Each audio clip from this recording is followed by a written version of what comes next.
Assalamualaikum warahmatullahi wabarakatuh.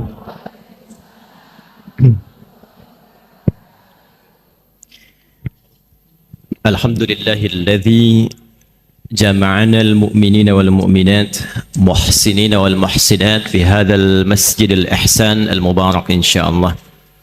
Nusalli wa nusallimu 'alal habibil mustafa nabiyyina Muhammadin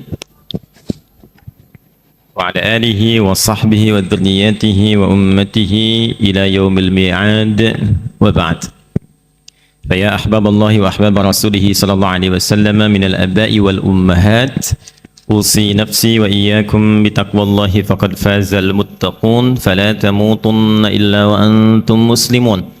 Faqala ta'ala ya ayyuhalladzina amanu taqullaha haqqa tuqatih wa la tamutunna illa wa antum muslimun. Dan yang paling spesial ini saya harus sapa semuanya jamaah BKSM dengan seragam yang berbeda-beda. Jadi seragam ini asal daerah, asal majelis ta'limnya. Kenapa saya tanya dengan rombongan seperti ini? Karena nanti di Quran itu ada surat rombongan. Ada surat rombongan, tapi nggak ada surat seragam memang, ya. Tapi ada surat rombongan yang masuk surganya itu serombongan, ya. Tidak cukup dengan amin, kita belajar dulu ntar ya, supaya paham. Ya, bapak-bapak nanti belakangan ya Pak, surat bapak-bapak nanti tenang. Jadi ada surah Az-Zumar namanya, surah ke-39. Ya. Nanti ada yang digambarkan, disampaikan oleh Allah dalam Al-Quran, itu masuk surganya itu Zumara, ilal jannati Zumara, satu rombongan. Nah cuma itu baru umum Bu, baru umum. Ada orang-orang yang memang masuk surganya itu saling bergandengan tangan, bukan cuma serombongan. Jadi nanti ada yang dibagi 7 golongan, ada yang dibagi 2 golongan. 7 golongan itu nanti disebutkan dalam hadis Nabi sallallahu alaihi wasallam di Sahih Muslim. Sab'atun yadhilluhumullahu yaumal qiyamati fi dhillin yauma la dhilla illa dhilluh. Ada saat hisab nanti itu 7 golongan, 7 rombongan. Saat orang lain merasa gelisah, takut, kemudian keringat sudah naik sampai ke dekat leher, yang penting pengen dihisab. Jadi sudah tidak ingat surga dengan neraka, yang penting cepat dihisab. Nah ada 7 golongan yang santai saja, santai, tenang, karena dinaungi oleh Allah dengan payung yang sangat lebar. 7 nanti itu, ya. Kemudian ada lagi yang 2 golongan, yang 2 ini unik, jadi bisa masuk ke 7, bisa keluar dari 7, bisa masuk ke 7, bisa keluar dari 7. Jadi kalau dia pengen di dalam yang 7 itu, dia santai gabung dengan yang lain. Al-imamul adil, ada pemimpin yang adil. Kemudian ada rajulun qalbuhu muta'alliqun bil masajid, ada anak muda yang lekat dengan masjid. Kemudian rajulani tahabba fillah, ada 2 yang saling mencintai karena Allah. Kalau bertemu tuh ngingetin, ayo kita ke masjid yuk, ayo majlis ta'lim yuk, ayo ngaji yuk. Kalau jilbabnya yang satu dilepas, dia ngingatkan lagi, jangan lepas ya, takutnya kita berpisah di hari kiamat. Ini 2 sahabat begini, itu nanti akan disatukan oleh Allah sejak hisab. Nggak akan dipisahkan. Bahkan nanti ada hadis yang sahih, saat yang satu diperintahkan masuk ke surga, temannya belum muncul, dia berkata, ya Allah, ya teman saya belum ada. Teman saya belum ada. Maka diperintahkan untuk dipanggil kawannya, bergandengan dia ke surga. Itu masih di 7 golongan. Ya, jadi saya harapkan ibu jangan seragamnya aja yang kembar tuh. Ya. Tapi hatinya juga mesti ikut. Ya, hatinya mesti ikut. Nanti ada yang santai. Saya contohkan 3 dulu karena ini kita belum mulai, baru mau mukadimah ini ya. Nanti ada yang 2. Yang 2 itu yang suka selama hidupnya ngaji Al-Baqarah dan Ali Imran. Saya ulangi ya, yang suka mengaji Al-Baqarah dan Ali Imran. Jadi nanti fadilah surah Quran 114 itu beda-beda. Ada fadilahnya di alam kubur, seperti surah Al-Mulk, itu menjaga jasad. Ada fadilah surah Yasin, itu memuliakan khususnya saat kematian. Jadi wafat, kalau ingin setelah wafat disebut kebaikan-kebaikannya, itu rajin ngaji surah Yasin. Kalau ingin ditanamkan cahaya di kuburnya, itu surah Al-Mulk. Kalau ingin dijaga dari Jumat ke Jumat dan sepanjang hidupnya, itu surah Al-Kahf. Ya, ada tambahan lagi. Ya. Nah, jadi ibu silahkan. Mau Yasinan, boleh. Mau Baqarahan, boleh. Ali Imranan, boleh. Al-Kahfian, boleh. Ya, Al-Ikhlasan, boleh. Gitu. Al-Ikhlas nanti ada nasabnya juga. Semua surah Al-Quran itu ada fadilahnya. Kalau ibu nggak percaya, ya silakan. Minta cepat, besok dikubur kelihatan. Jadi yang dua itu, Al-Baqarah dan Ali Imran. Nah, yang ingin saya tekankan, ada yang saling bergandengan. Dan yang digandeng ini bukan cuma temannya. Yang digandeng ini ada orang tuanya, ada anak-anaknya, ada pasangannya, plus di belakang ikut rombongan kawan-kawan dan keturunannya. Ibu mau? Mau nggak? Baik. Ibu pilih mana? Gandeng suami, gandeng teman?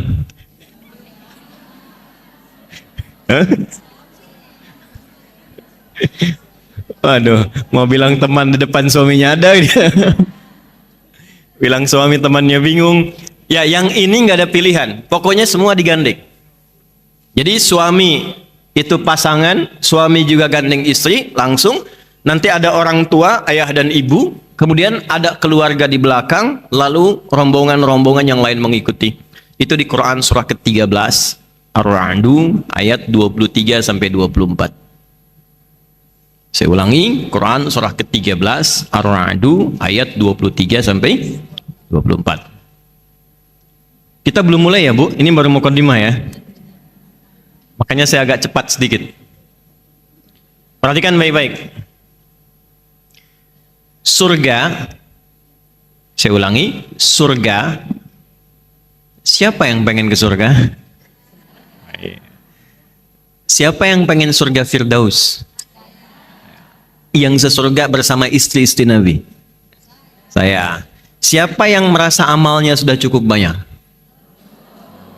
Siapa yang merasa salahnya banyak? Siapa orang aneh yang hadir pagi ini? Amal sedikit, salah banyak, pengen ke surga, Firdaus sama istri Nabi. Nah, itulah BKSM.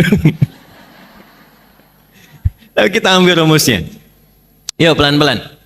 Surga itu ada 8 pintunya. Dan 8 jenisnya. Saya ulangi ya. Ada 8 pintunya, 8 jenisnya. Nanti di pintunya itu ada nama berdasarkan amal soleh. Saya ulangi, ada nama berdasarkan amal soleh. Misal, ibu rajin puasa. Ya, belum Ramadan sudah puasa. Puasa sunnah maksudnya ya. Senin, kemudian Kamis, puasa Daud ya. Puasa Daud tuh kalau sudah puasa Daud, Senin Kamis berhenti, Bu. Ya, jadi misal Senin puasa, Selasa istirahat. Rabu puasa, Kamis istirahat. Itu konsepnya. Jadi levelnya naik. Di Senin dengan Kamis tambah Ayyamul Bid tengah-tengah misalnya, pindah ke puasa Daud, itu berhenti dulu yang Senin Kamisnya. Karena sudah diikutkan ke puasa Daudnya. Itu level yang tingginya. Walaupun tidak dilarang kalau ingin ditunaikan puasa di hari bertepatannya. Misal Senin puasa, Selasa istirahat. Rabu puasa, Kamis istirahat. Kalau ingin puasa pun tidak dilarang. Tapi idealnya berhenti dulu. Lalu lanjutkan supaya siklus puasa Daudnya teratur. Dan yang disebut puasa Daud yang sunnah itu cuma puasa yang lekat dengan Nabi Daud. Jadi tidak ada di syariat kita sholat Daud misalnya. Ya, subuh sholat duhur tidak, asar sholat maghrib tidak. Jadi cuman puasa Daud. Baik ya. Nah, ibu rajin puasa. Sebelum Ramadan sudah berlatih puasa. Itu ketika pulang oleh Allah dikhususkan satu nama pintunya khusus untuk amalannya. Namanya Ar-Rayyan. Apa namanya? Ar-Rayyan. Baik. Lis-shaimi babun fil jannati yuqalu Rayyan, atau kama qala Rasulullah sallallahu alaihi wasallam. Bagi orang yang rajin puasa, itu ada pintu khusus saat kembali kepada Allah di surganya namanya Ar-Rayyan. La yadkhuluhu illa shaimun. nggak akan pernah masuk lewat pintu itu kecuali yang biasa rajin puasa. Nanti pintunya manggil. Ada penjaganya malaikat. Aina shaimun, aina shaimun. Mana yang biasa puasa, mana yang biasa puasa. Nah, kalau yang nggak bisa ngaku-ngaku, Bu.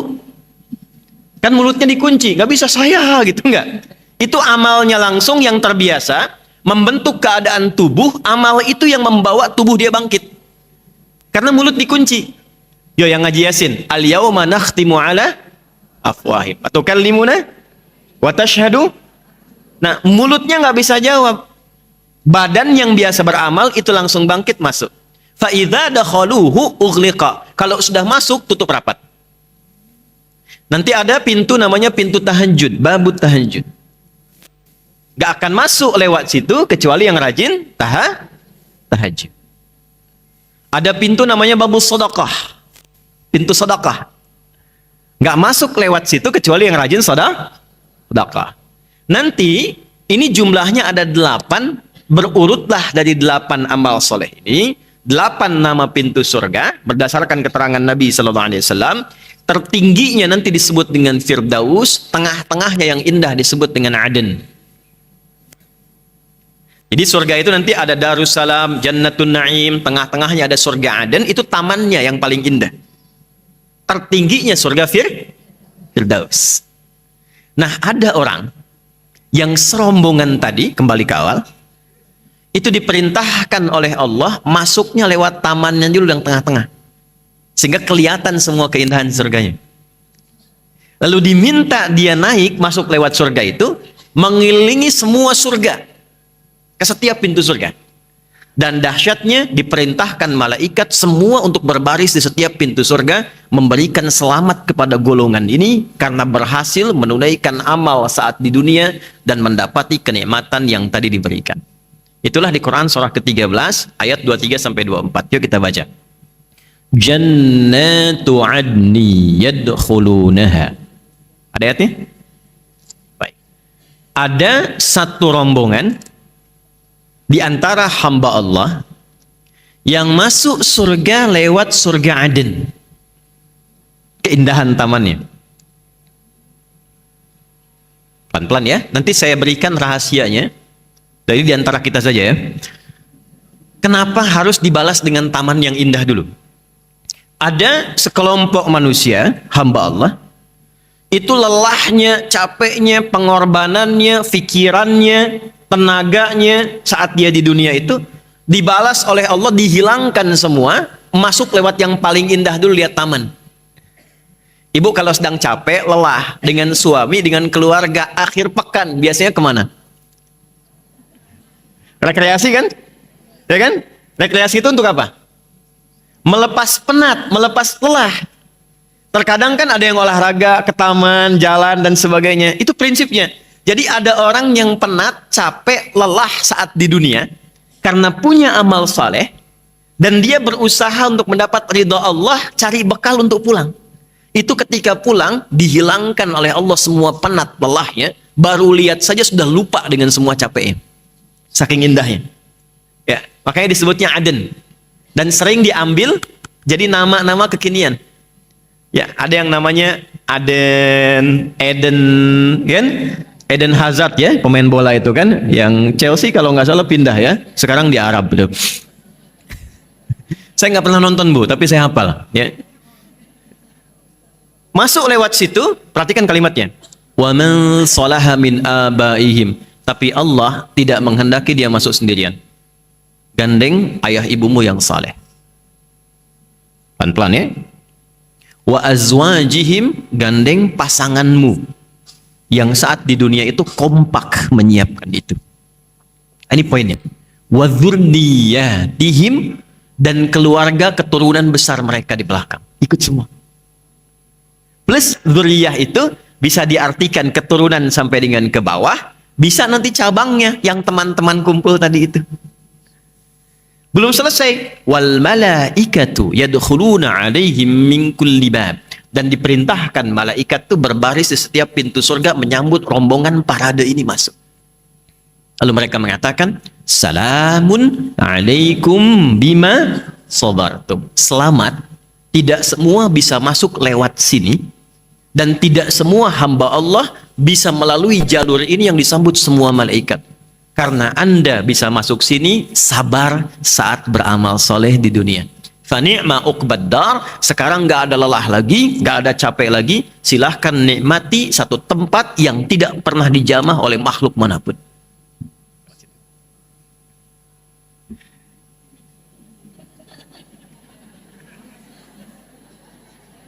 Ini nggak apa-apa, biar aja, ya, nggak apa. Nah, kalau saya sudah biasa, anak-anak itu barangkali malaikat yang sedang menyamar. Ya, bagus. Ya. Bentar, balik lagi. Nanti Ustadz ada tebak-tebakan ya, sayang. Anaknya bu ya, bukan ibunya yang sayang, anaknya. Nanti kita tebak-tebakan ya. Balik sini. Apa amalannya? Sampai dia bisa masuk ke dalam surga dengan semua apresiasi tadi. Tafsirnya banyak, tapi saya ingin khususkan untuk amalan ibu-ibu saja. Saya ulangi, saya ingin khususkan untuk amalan para ummahat dulu. Sudah? Nanti kalau detailnya banyak, ada ahli Quran, ya, ada amalan khusus dia yang terkait dengan masjid, dengan sedekah, macam-macam. Untuk perempuan, amalan tertingginya sehingga mampu oleh Allah diberikan apresiasi tertinggi ketika masuk surga adalah meneladani keteladanan istri-istri Rasulullah sallallahu alaihi wasallam. Saya ulangi, meneladani keteladanan istri-istri Rasulullah sallallahu alaihi wasallam.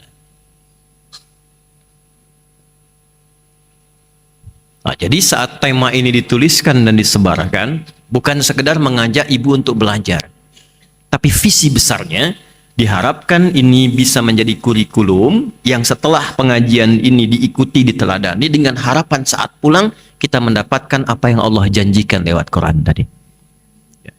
Jelas ya? Paham? Baik, kalau sudah jelas, sudah paham, kita akhiri pertemuan kita. Jelas tidak? Oh belum, baik. Yuk kita mulai. Ini inti materi kita. Jadi saya antarkan lewat mukaddimah tadi untuk supaya kita memahami dulu kenapa mesti belajar tema ini. Kalau kita langsung masuk ke temanya, ibu nggak akan dapat feel-nya. Kenapa sih harus bahas itu? Apa keutamaannya? Nah, dibiasakan kita masuk lewat akarnya supaya kita mengerti inti pelajarannya. Yuk kita mulai. Quran surah ke-33 Al-Ahzab dari ayat 52 dulu. Gubah mushaf ya. Halaman 425 coba. Paling kanan di pertengahan.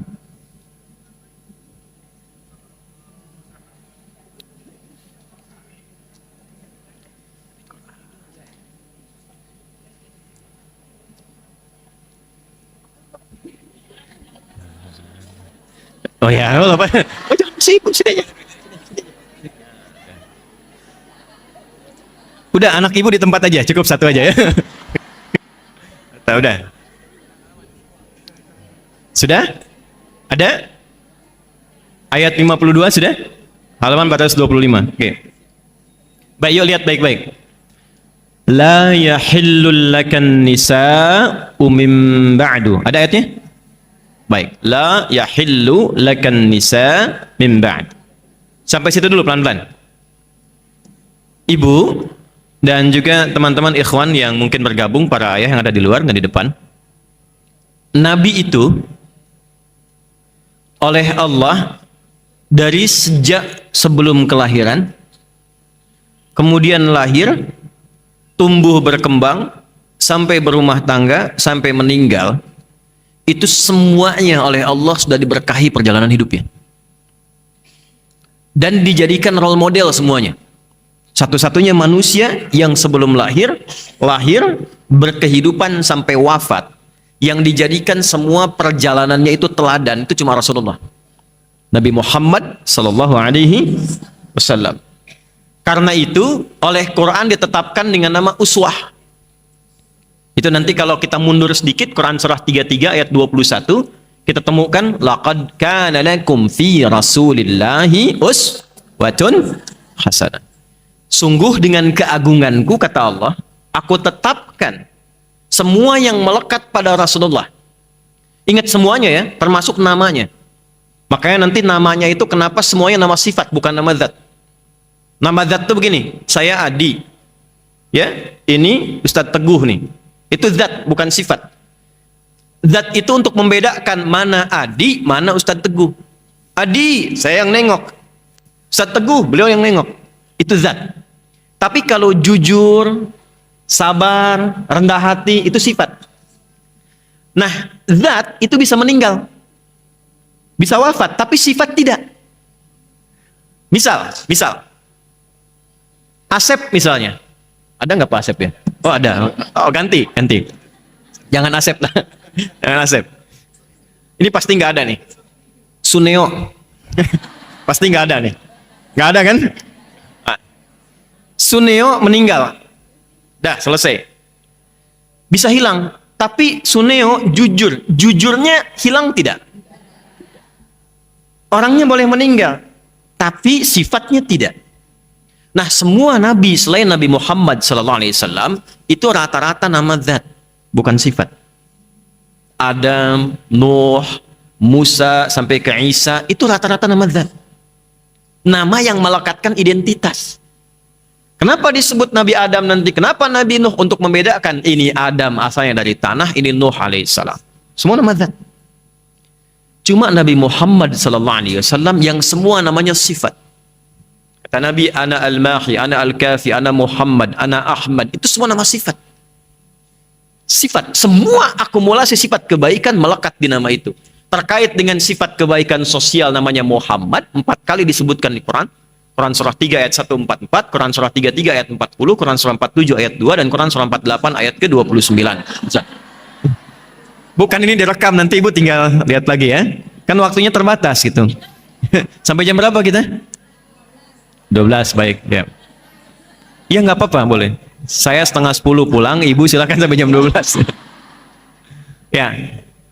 Nama yang terkait dengan Allah, ketakwaannya, ngajinya, sholatnya, tahajudnya sampai kaki bengkak, itu disebut Ahmad. Cuma sekali disebutkan di Quran. Quran surat 61 ayat yang ke-6. Jadi ada hubungan sosial, ada zona vertikal. Hablum minallah, hablum minan. 1 tambah 4 berapa? 5 kan? Nah, rukun Islam ada berapa? 5. Yang satunya itu hablum minallah yang terkait dengan syahadatain. 4-nya syariat. Salat itu fungsi dasarnya bukan cuma menyembah Allah, tapi hasilnya fungsi sosial. Kalau ibu salatnya benar, tapi nggak baik dengan teman-teman sekitaran, itu salatnya disoal. Dengan tetangga nggak baik, dengan anak nggak baik, dengan suami nggak baik, itu sholatnya dipermasalahkan. Coba lihat Quran surah 29 ayat 45. Ya, ibu hafal ayatnya. Inna sholata tanha anil fahsya. Sungguh kalau sholat benar dikerjakan, kalau sholatnya benar, itu dampaknya membentuk pribadi yang baik. Tidak mengerjakan fahsya. Fahsya itu keburukan yang bersumber dari syahwat.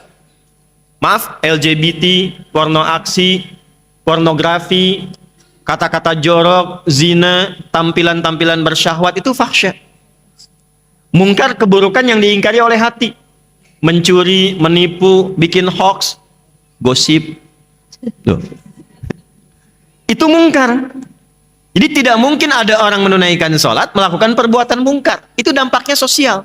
Jadi sosial syariat. Yang satu lagi terkait hablum minallah itu, ya, yang terkait dengan ilahiyat, itu 4 tambah 1, 5 diwakili oleh nama Muhammad dan Ahmad. Itu baru nama. Cuma karena materi kita terbatas, saya ingin cepat langsung ambil kesimpulan.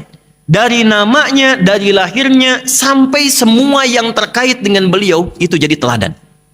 Semuanya. Di siapapun yang pernah hidup membersamai, beriman, belajar, sampai dipertahankan sampai wafat, otomatis dia akan jadi teladan dalam hidupnya. Itulah uswah. Ibu kenal Abu Bakar gak? Bagus. Kalau kenal saya pulang. Siapa yang pernah tahu beliau itu baik? Kita tahu itu setelah masuk Islam. Setelah kenal Nabi Muhammad. Umar itu sebelum kenal Nabi Muhammad dikenalnya seorang preman, pemabuk, minimal 5 kali sehari, tukang duel. Setelah masuk Islam, itulah kisah yang kita dengar sekarang. Itu Umar. Yang terkait dengan pembahasan kita, kenapa istri Nabi ditetapkan jumlahnya spesifik, nggak boleh lebih, tetap harus segitu, dan setelah ada semua lengkap itu, Nabi dilarang menikah dengan perempuan manapun lagi. Itulah ayat yang turun tadi. Quran surah 33 ayat ke-52. Lihat ayatnya. Yuk saya turunkan ya.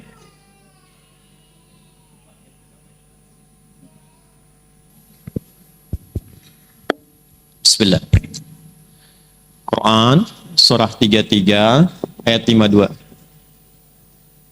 Kita masuk pembahasan ke istri Nabi sallallahu alaihi wasallam. Istri Rasulullah sallallahu alaihi wasallam.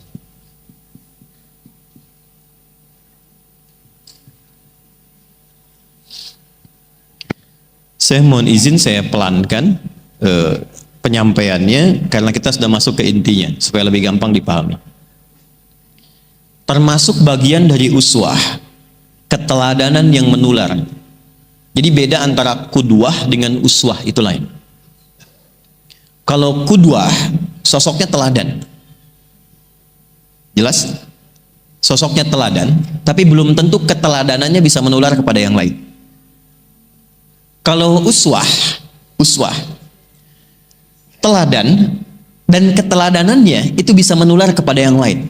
Jadi baru lihat saja itu sudah bisa memberikan manfaat.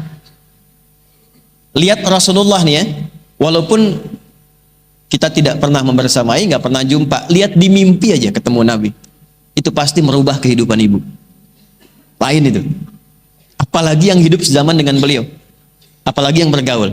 Nah, keteladanan yang berlanjut itu disebut dengan uswah. Kalau ibu perempuan ingin cari keteladanan terbaik yang pernah hidup bersama Rasulullah SAW, tingkat A1-nya istri-istri Rasulullah SAW. Karena beliau yang tinggal di rumah membersamai Nabi, 24 jam bersama Nabi, otomatis tidak ada satupun perempuan di muka bumi yang bila ingin menjadi perempuan terbaik, contoh teladannya nggak ada yang lain kecuali istri-istri Rasulullah SAW. Dan tadi saya katakan jumlahnya pun Allah yang atur. Kalau sudah jumlahnya ini tercukupi, dilarang Nabi menikah lagi. Walaupun perempuan yang terlihat itu lebih cantik dari jumlah yang telah dinikahi itu. Walau a'jabaka husnuhunna, Muhammad cukup ini bilangannya. Kalaupun ada yang lebih menarik tampilannya, lebih cantik dari paras fisikalnya, tetap Nabi nggak diperkenankan. La yahillu lakan nisa'u min ba'du. Setelah ini nggak ada lagi yang boleh dinikahi. Apa rahasianya? Sebelum ke rahasianya, saya tanya dulu, berapa jumlah istri-istri Rasulullah sallallahu alaihi wasallam? Boleh angkat tangan? Angkat tangan. Jangan keroyokan. Angkat tangan. Ibu 13. Ya, salah. Gak apa-apa, yang penting sudah usaha. Berapa? 11, 9. Buka Google dulu deh, klik. Ya, Ibu 18. Banyak banget. 14. Masya Allah. Ya, salah. Ya, 9. Kurang sedikit lagi. Tuh. Angkat tangan. Ibu. Ya. 11. Ya, ini betul 11. Ya. Tapi kurang sedikit. Ya. Kenapa? 13. Ya, salah. Waktu habis.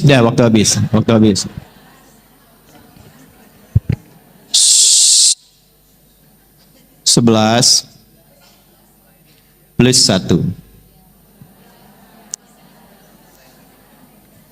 Dah. 11 plus, karena yang satu ini ada ikhtilaf di kalangan ulama, karena dulu itu masih ada yang disebut milkul yamin namanya. Milkul yamin itu yang tidak langsung dinikahi, tapi dihadiahkan sebagai bagian dari budak di masa itu.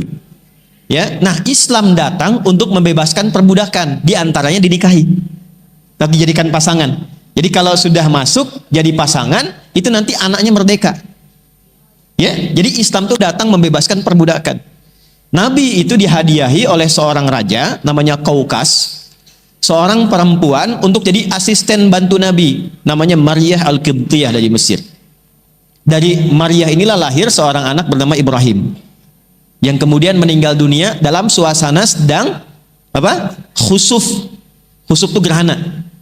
Makanya orang menyimpulkan saat gerhana ini semua alam sedih karena putranya Nabi Muhammad meninggal, yaitu Ibrahim.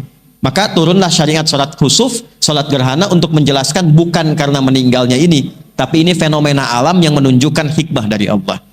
Nah, para ulama ada yang menyebutkan ini 12 masuk golongan, ada yang membedakan untuk mengenang sejarah dan memberikan dampak hukum tetap 11 plus 1. Ada yang jawab 11 plus 1 tidak? Berarti aman. Padahal saya itu sudah menyiapkan logam mulia yang bisa jawab, saya kasih itu. Alhamdulillah. Waktu habis. Dan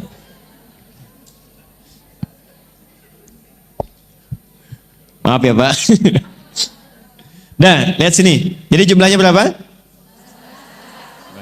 Tahan dulu sebentar. Ya, pertanyaan kedua. Dari semua jumlah ini, kenapa mereka dipilih oleh Allah Subhanahu wa taala untuk menjadi pendamping Nabi? Dan menariknya, nanti semua ini punya perbedaan usia yang tidak sama dan punya jejak sejarah yang berbeda. Pertanyaan saya cukup satu aja, satu. Yang terkait dengan ibu semua. Kenapa Allah memilihkan untuk Nabi, semua ibunda kita perempuan yang mulia ini, kira-kira apa hikmahnya untuk perempuan-perempuan termasuk ibu saat ini? Boleh angkat tangan. Ya Bu. Mana ibu belakang? Kenapa Bu? Mewakili DKM? Mewakili sifat-sifat wanita. Di mana? Di langit? Di bumi. Ya, Ibu benar. Ibu dapat ini ya. Nah, baik. Nanti saya titip ya Bu ya ke BKSM yang gini ya, TDI atau Darul Ihsan. Saya titip sekarang aja Bu. Belakang ya Bu ya. Kan Bu. Jangan dibuka sekarang, simpan aja Bu, simpan dulu. Ya, balik sini, fokus lagi. Ini poin utamanya. Mengapa Allah pilihkan ibunda-ibunda mulia ini? Kita sebut ibunda karena ini ibu kita semua. Dan itu Allah yang perintahkan. Ya, wa azwajuhu ummahatuhum. Kenapa dipilihkan beliau-beliau ini? Karena ternyata semua isi Nabi itu mewakili semua karakter dan sifat-sifat perempuan di muka bumi. Jadi semua karakter perempuan yang hidup di bumi itu terwakili semuanya oleh 12 orang mulia ini. Semuanya. Dari yang hobinya ngaji seperti ibu sekarang bikin pengajian, sampai yang bikin kue, sampai yang suka fashion, itu ada. Ada nasabnya. Jadi kalau ibu datang pengajian seragaman, kalau pengen ada seragam yang syar'i, yang bagus, itu ada nasabnya. Kalau ibu suka bikin kue, yang bikin kuenya ada berkahnya, itu ada nasabnya. Kalau ibu bikin majlis taklim yang digabungkan, pengen tahu jadwalnya kapan, materinya apa, bagaimana mengaturnya, itu ada juga sanadnya. Dan semua terwakili di 12 orang ini. Nah, nanti kesimpulan dari 12 itu pulang dari sini, ibu belajar kira-kira ibu mirip siapa. Itu aja. Ya. Kalau mirip Sayyidah Khadijah, saya kira mustahil lah. Ya. Gak ada harapan ibu, pokoknya jauh. Karena yang 11 pun pengen ikut gak bisa. Ya, jauh pokoknya. Yang disebut oleh Nabi itu Khadijah, Khadijah, Khadijah. Ya. Tapi nanti bisa dipelajari, setidaknya bisa mendapatkan keberkahannya. Yuk kita mulai. Pelan-pelan. Saya tidak akan rinci namanya dulu sampai 12 itu. Saya akan rinci sifat umumnya dulu. Karena ini yang paling penting. Jadi kita ambil keteladanan dulu yang Allah telah didik mereka. Ini poinnya. 12 ini punya karakter beda-beda, tapi oleh Allah dibuat standar pendidikan yang sama. Sehingga menjadi ideal. Jadi ada yang standar, kalau ibu ingin menjadi misalnya perempuan yang salehah, meneladani istri Nabi, standarnya apa? Nah, yang standar ini nanti dirinci sesuai dengan sifatnya. Jelas ya? Yuk kita buat standar umum dulu, mengacu kepada value atau nilai-nilai yang disampaikan Al-Quran. Surah ke-33, kembali lagi. Ayat 32 sampai 33. Ayat 32 sampai 33. Halaman 423.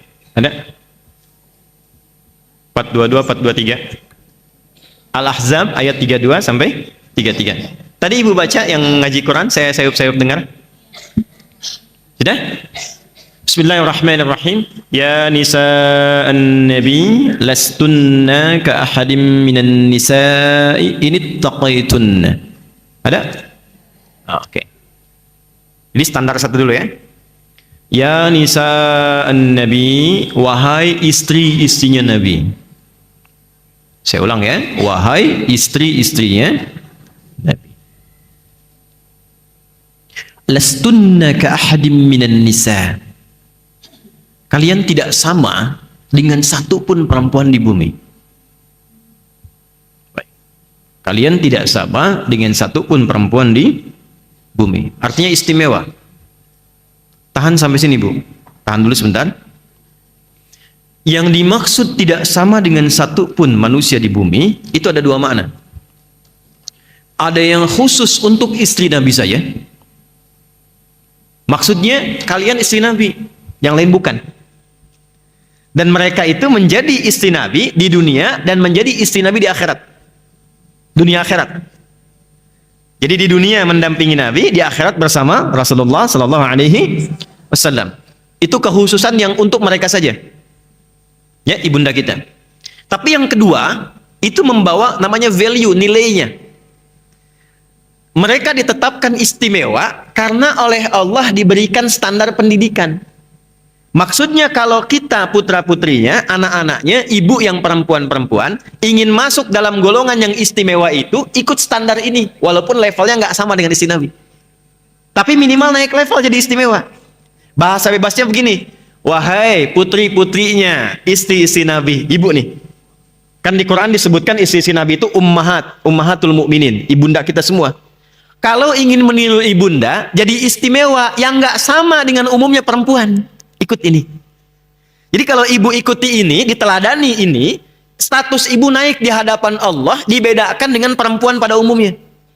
Jadi walaupun sekarang banyak perempuan di luar di muka bumi ini, ibu masuk ke sini langsung masuk golongan istimewa. Jelas? Baik. Ya nisa'an nabi, wahai istri-istri Nabi sallallahu alaihi wasallam, lastunna ka ahadim minan nisa. Kalian enggak sama dengan perempuan pada umumnya. Baik. Yang melekat pada beliau, hukumnya khusus, menikah dengan Nabi, istri Nabi, sepeninggal Nabi, nggak boleh dinikahi oleh siapapun. Khusus sudah jadi ibu saja. Sampai masuk ke dalam surga, berkumpul dengan Rasulullah, kita dikumpulkan insya Allah dengan beliau-beliau semuanya. Baik kan? Nah, yang ditinggalkan untuk kita apa? Ini taqaitunna. Standar untuk perempuan-perempuan di muka bumi. Kalau ingin istimewa, standar pertama ini taqaitunna. Jika Anda semua mampu meningkatkan takwa kepada Allah. Dapat kita satu. Jadi yang pertama, amalan pertama untuk meneladani, ini kan? Istri-istri Rasulullah sallallahu alaihi wasallam, amalan pertama, amalan dah.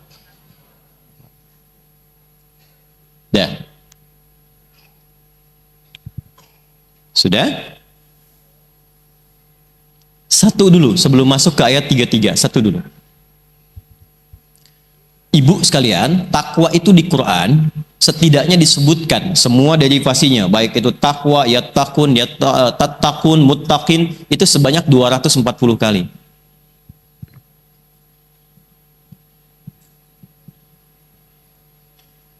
Jadi kalau ibu ingin meningkatkan takwa kepada Allah, maka harus dikeluarkan 240 kata ini.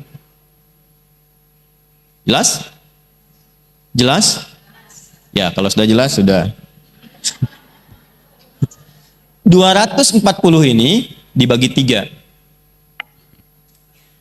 Dibagi 3. Nah, 3 ini yang nanti kita akan turunkan. 1, hubungan dengan Allah berupa ibadah ritual. Ibadah ritual. Hubungan dengan Allah itu bahasa Arabnya hablum minal. 1. Nanti kita akan bahas termasuk amalan isi Nabi, apa saja amalan ritual ini. Kedua, amalan sosial. Hablum minan ibadah sosial.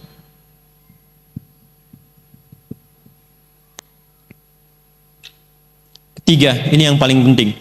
Ini yang bisa menjaga dari, keretakan rumah tangga, sampai perpisahan, sampai juga isu-isu yang tidak baik. Saya sekarang itu meriset, tanya-tanya gitu, kalau ngisi khutbah nikah atau nasihat nikah itu suka tanya ke penghulu. Ini mohon maaf nih, hari ini itu ada tren perceraian lebih tinggi dari pernikahan. Jadi perbandingannya itu 1:50. Jadi kalau sehari ada yang nikah, di hari itu 50 ada yang pisah. Dan sekarang di kalangan tertentu jadi tren. Jadi kalau temannya pisah, besoknya dia pisah juga tuh. Sudah ada begitu tuh. Udah zaman-zaman nggak elok. Nanti bagian terakhir ini akan menjaga di rumah tangga, karena nanti ada setan khusus yang memang mencegah supaya kehidupan rumah tangga, khususnya para istri ini, tidak sejalan dengan apa yang Allah perintahkan, Allah tunjukkan di sini. Nanti ada setan khusus goda di rumah tangga. Nanti kita bahas. Ya, yang terakhir babnya rumah tangga. Keluarga. Jadi ada khusus masalah takwa di keluarga. Dan ada ayat untuk ibu-ibu, untuk perempuan turun khusus tentang itu. Yuk kita mulai 1. Saya agak cepat. Ibadah ritual. Bentuknya apa saja? Saya akan langsung sebutkan amalnya. Lalu kita contohkan dari Quran, dari sejak sebelum era Nabi, diikuti nanti oleh istri Nabi, apa yang harus disiapkan. 1, sholat. 1 apa? Ini yang paling pokok ibu ya, sholat. Sehari berapa waktu? Berapa rakaat? Itu masih standar, belum masuk meneladani istri-istri Rasulullah. Kalau ibu ngaji ke sini, itu harus naik di atas standar. Jelas? Tadi kan cita-citanya sama semua kan? Ya kan? Meneladani dan membersamai istri-istri Rasulullah, ibunda kita. Naikkan di atas standar.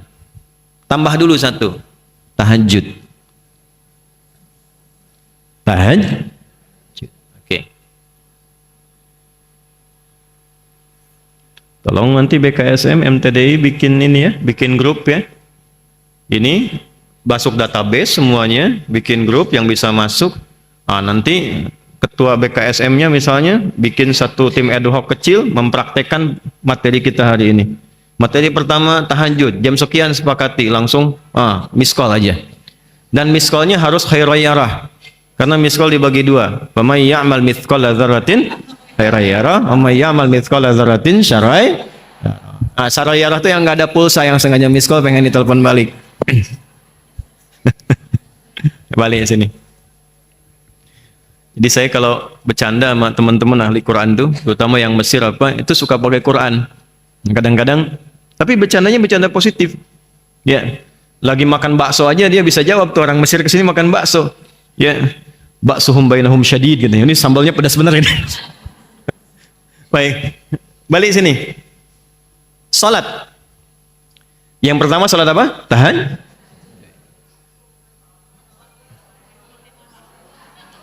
Saya akan naikin levelnya, Bu. Yang tadi standar, jadi nggak perlu saya sebut lagi. Ibu nggak usah debat, kalau nggak saya selesai nih. Kalau yang standar, saya nggak perlu sebut lagi. Nggak pakai ya. Itu 5 waktu itu udah otomatis. Ibu mau teladani, mau enggak, itu kewajiban ibu 5 waktu. Tapi karena levelnya pengen naik, kita tambahin. Nomor 1 apa? Tahajud. Tuh. Halo? Kata ya. Nah, sekarang tempatnya. Di mana tempat tahajudnya? Dah, jangan jawab dulu. Saya nanti turunkan. Ini bukan tebak-tebakan yang ini ya. Tempatnya betul di rumah. Tapi kalau ibu ingin lebih, saya tunjukkan satu bagian dari Quran namanya khusus. Mihrab. Namanya apa? Mihrab. Pelan-pelan ya. Sholatnya apa tadi? Tempatnya apa? Baik. Sudah. Saya sebutkan fungsinya dulu supaya terukur pembahasan kita. Mihrab itu di antara tempat spesifik yang disebut dalam Al-Quran bisa mempercepat terkabulnya doa sekaligus mendatangkan rizki dari sisi yang tidak diduga. Itu mihrab. Itulah rahasianya kenapa para imam mimpin sholatnya di mihrab. Dibedakan dengan yang lain. Karena imam pemimpin sholat, yang mimpin doa. Diharapkan ketika imam mimpin itu, doa-doanya cepat dijawab oleh Allah. Itu yang menjadikan gak semua orang bisa jadi imam. Khusus. Itu yang menjadikan semua imam sebelum sholat, nengok dulu ke belakang. Dilihat dulu. Untuk diketahui siapa yang sholat. Jamaah mana? Apa yang harus dibacakan sesuai dengan kemampuan berdiri makmumnya. Itu kadang-kadang Bu, ini pengalaman para penghafal Quran ketika mimpin sholat. Itu sudah menyiapkan ayat, begitu sudah mau takbir, siap, itu bisa berubah ayatnya. Bisa lain yang dibaca itu. Makanya nggak boleh sembarangan. Saya waktu mimpin pesantren di Lebak Bulus itu, jadi ada mantan pejabat-pejabat yang ternyata nggak mau berhenti dari jabatan. Jadi di masjid pun harus ada jabatannya juga. Dan pilihannya prestisius jadi imam. Saya motivasi, bagus itu, memang harus begitu. Tapi problemnya bacaannya kurang optimal. Saya bilang, Pak, ini bacaannya kita standarkan dulu aja. Supaya nanti kalau baca nggak banyak salahnya. Jawabannya hebat. Justru kami jadi imam, kalau salah dikoreksi, Ustaz. Saya ada pilihan yang lebih bagus, saya bilang. Supaya nggak banyak koreksi, Bapak bagus, gimana kalau begini? Sebelum sholat, nanti Bapak kita siapkan santri untuk tahsin bacaan. Supaya prestise jadi imam itu tetap tinggi. Nah, saat baca sudah benar. Sementara Bapak ikut tahsin, Bapak tetap jadi imam. Cuman khusus zuhur dan asar dulu. Kan poinnya tetap imam kan? Ya, kadang-kadang memang ada psikologi yang nggak boleh turun jabatan, tetap di situ. Yang penting fungsinya sedikit bergeser, gitu. Bapak duhur dulu dengan asar, dealnya bagus. That's a big deal gitu kan? Itu deal yang bagus. Kenapa? Karena nggak turun posisi, tetap imam. Nah, sementara maghrib, isya dan subuh biar saya dan santri yang imami. Oh, bagus banget Ustaz katanya.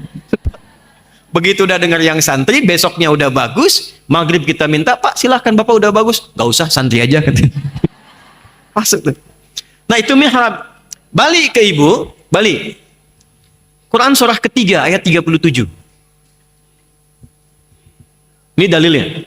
Nanti kita masukkan ke istri-istri Rasulullah SAW. Sudah. Quran surah ke-3 ayat 37. Kita ambil nasabnya ke Sayyidah Maryam dulu. Sebelum eranya Nabi Muhammad SAW. Maryam anak siapa? Imran. Dengan Hannah. Ibundanya Nabi Isa alaihissalam. Maryam. Sudah? Ada ayat 37? Paling kiri sebelah bawah. فَتَقَبَّلَهَا رَبُّهَا بِقَبُولٍ حَسَنٍ وَأَنبَتَهَا نَبَاتًا حَسَنًا وَكَفَّلَهَا زَكَرِيَّا. Ada? كُلَّمَا دَخَلَ عَلَيْهَا زَكَرِيَّا الْمِحْرَابَ. Ada? كُلَّمَا دَخَلَ عَلَيْهَا زَكَرِيَّا الْمِحْرَابَ. Satu. وَجَدَ عِنْدَهَا رِزْقًا. قَالَ يَا مَرْيَمُ أَنَّى لَكِ هَذَا. قَالَتْ هُوَ مِنْ عِنْدِ اللَّهِ إِنَّ اللَّهَ يَرْزُقُ مَنْ يَشَاءُ bighairi hisab. Itu rizkinya. Yang doanya mana? Ayat 38. Jadi Maryam disiapkan mihrab oleh orang tuanya, yang merawatnya pamannya Nabi Zakaria. Jadi Nabi Zakaria itu kerabatnya Imran, sepupunya. Nah, istrinya Nabi Zakaria itu adiknya istrinya Imran. Imran punya istri Hannah, Hannah punya adik Eliasobat. Di bahasa Latin disebut Elizabeth. Ya, Elizabeth itu Eliasobat. Nanti Zakaria ini ketika menikah dengan Elizabeth atau Elizabeth, itu diuji oleh Allah sampai sepuh, rambut memutih, fisiknya letih, belum punya keturunan. Istrinya divonis secara medis, maaf sekali, divonis monopause dan mandul. Jadi mustahil secara medis. Tapi apa yang terjadi?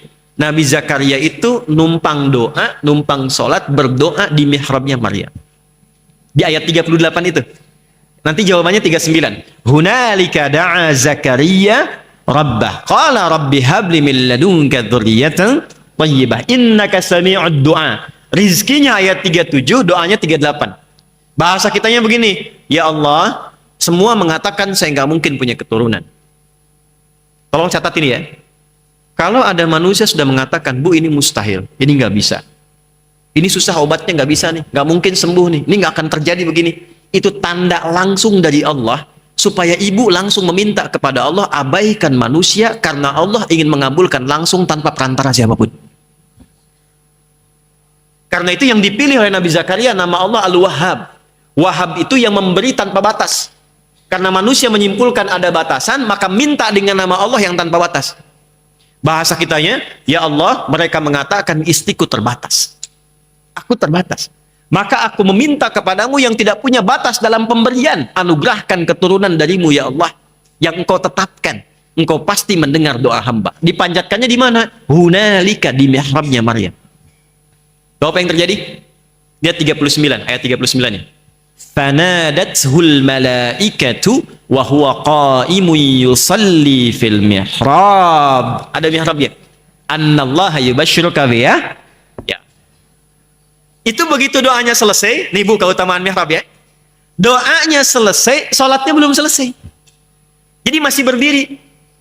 Salat itu bukan hanya ibadah syariat yang ditunaikan oleh umatnya Nabi Muhammad SAW.